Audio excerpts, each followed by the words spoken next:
Hello, my name is Lee. My pronouns are its, and sometimes, if you're fun, he, him. I'm intersex and trans and a wannabe amateur ghost hunter. I am bi, and I'm trying at all times to embody a dandelion.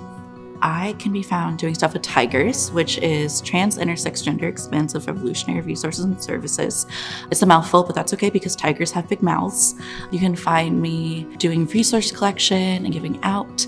Right now, I'm at Lutheran Social Services, which is a little bit silly. I do a lot of sex ed. You'll find me at the legislature, and you'll find me in the streets, and you will find me under bridges looking at graffiti.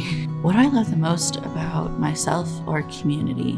One of the things that I find really awesome and interesting is that almost all of the time that I meet other intersex people, it is in protests when they see I'm wearing my intersex yarmulke, and they'll come out to me, or I'll find them at like radical queer events, or I'll go to conferences and there'll be like a intersex people for Palestine or like intersex sex workers contingent. And so I really love just like how radical I've seen the intersex community to be. And I love that I am an extrovert and get to slap myself into those spaces. How can other parts of the community lean into radical solidarity with intersex folks? Well, one of the things I think about is like hermaphrodites with attitude. And I like to say I'm an itmaphrodite personally.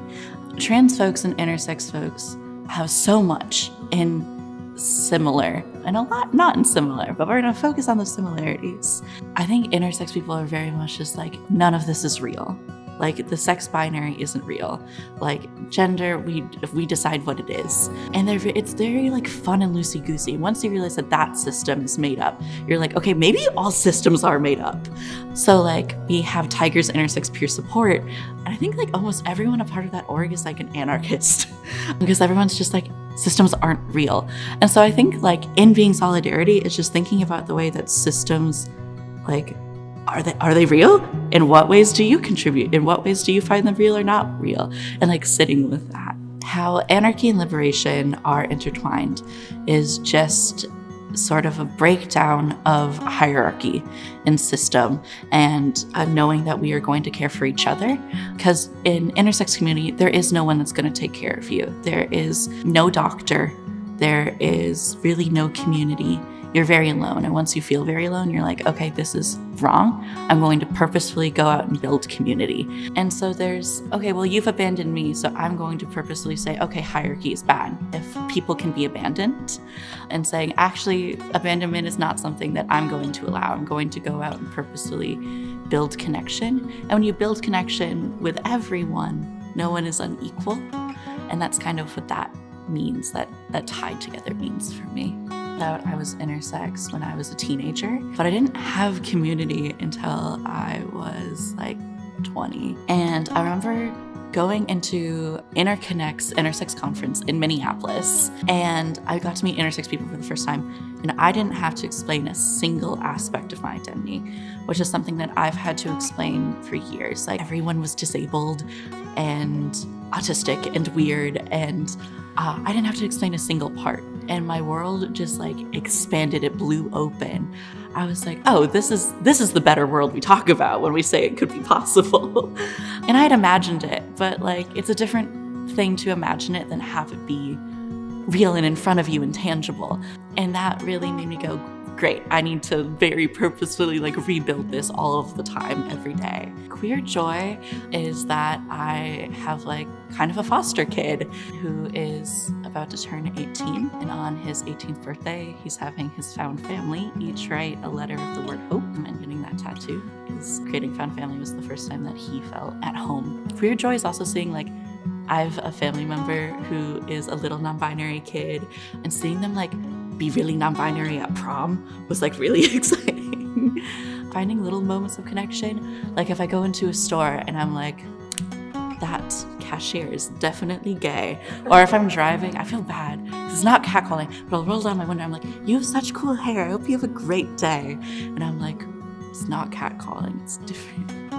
I really believe in intergenerational community. And with that, it means like being really good at boundaries, both with yourself and with other people. And when you're like really focusing on like good boundaries with yourself, it means that you get to have like longer term, like beautiful relationships with other people. And for me, working with kids is really important because they are so rude and it's so funny. I had a kid the other day who was like, what was it like to live through the Great Depression? And the other kid was like, that's too old. What was it like to live through the 2008 recession? I was like, I was 6. So I love seeing just how like gay people through ages have always been so rude in funny ways. And that's very joyful to me, actually. And then like making spaces where like older trans folks can interact with younger trans folks and like being around for that. So like Mondocre Beach Party, we had a 70-year-old trans woman show up and she told us she hadn't been swimming in 40 years. And she went swimming. And then after that, she was making bracelets with all the 13 and 14-year-olds and telling them what it was like for her to be trans. And you get to just like sit and be in that history and like be in that moment of connection where young people are realizing that they have a future. And this older trans person is realizing like, wow, things do get better even with everything happening. And you get to see that hope in other people. And I feel like you kind of take that in yourself and you're like, okay, I'm going to have this hope with you. And I think that's really beautiful. I think that the way that seeing joy in others, like how that's connected to like resilience for us and resistance for us, is it's really easy to become like hopeless and bitter and be stuck in like our own situation. Or you see how horrible things are around the world or like for your neighbor and you get really stuck in that and like there's no hope. Fascism is happening, like I'm so scared. And so even if you can't feel hope for yourself, like if you're really scared for yourself, you can see everything's terrible right now, but this person had a hormone shot for the first time in their life. Or everything's terrible right now, but this person just started using a different name. Or this person's parent was actually really great about them coming out of the closet and is now like doing the kind of awkward thing where they're getting everything rainbow for their kid. And their kid's like, okay, so maybe I didn't need like a rainbow pillowcase, but thank you. There is still joy. Maybe I can't feel it for myself right now, but there is joy. And the world isn't actually just like shades of gray, sadness and dull. It is like, no, it is a rainbow. There's a rainbow everywhere. There's joy everywhere. And I think finding joy in other people starts building up. You can find joy for yourself again. It impacted me most, well, I mean, definitely Tigers. Tigers does a lot of different stuff. It's an organization for trans, intersex, and gender expansive folks from 4 to 180. It is Little Tigers, which is 4 through 12, Teen Tigers, 13 through 19. And then we have intergenerational events, which is like every month we have people of all ages and all identities get together. And then we have Tigers Intersex Peer Support, which is an intersex space. And they're not support groups, they are social spaces. So the youth are like, hey, I want to go to the Science Museum or the Ren Fest, or we want to guest speaker or to do art. We make sure that happens. So there's spaces that are not focused on like, I'm suffering. They're focused exclusively and specifically on joy and community making. So like sometimes the kids will be like, yeah, this thing sucked at school, but now I'm at the Science Museum and there are dinosaurs. And that is so great. And facilitating that is really special because when I was first in GR8, I was the only person I knew who used its pronouns. And I took the kids to the Science Museum and we went around, we do names and pronouns and a silly question. Like if we were gonna make a tiger's dance, what would the move you would add to be? And now we have a tiger's dance. And we went around the circle and every single one of the youth used its pronouns. And I had to have one of the other facilitators take over so I could like take a minute. But that was really special. And so finding ways to stay plugged into community, even when things are hard, you get moments like that. You're like, oh wow, like this hole I didn't know I had is truly fully stitched up. What does liberation look like for me and my communities? No borders, an end to Zionism, an end to intersex genital mutilation, the ability to decide for yourself what your body is going to be, and also no one else reacting to your body. It is an end to diet culture and just a focus on like body neutrality. There's so much that liberation is to me. It's an end to hierarchy. It's an end to being like, well, these people are right because they are. It is folks like sitting down and talking and listening. It's restorative. It's restorative practices.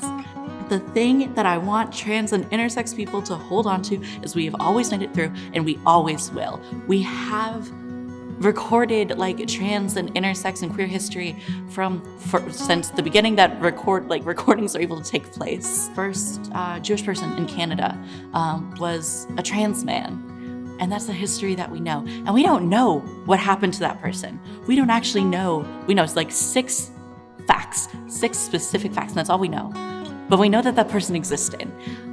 And that's the thing, it's like we have always existed, and we're always going to, because there's nothing you can do to get rid of intersex people or trans people. And also, we are always winning. We are always winning because there's always another intersex person or another trans person to meet.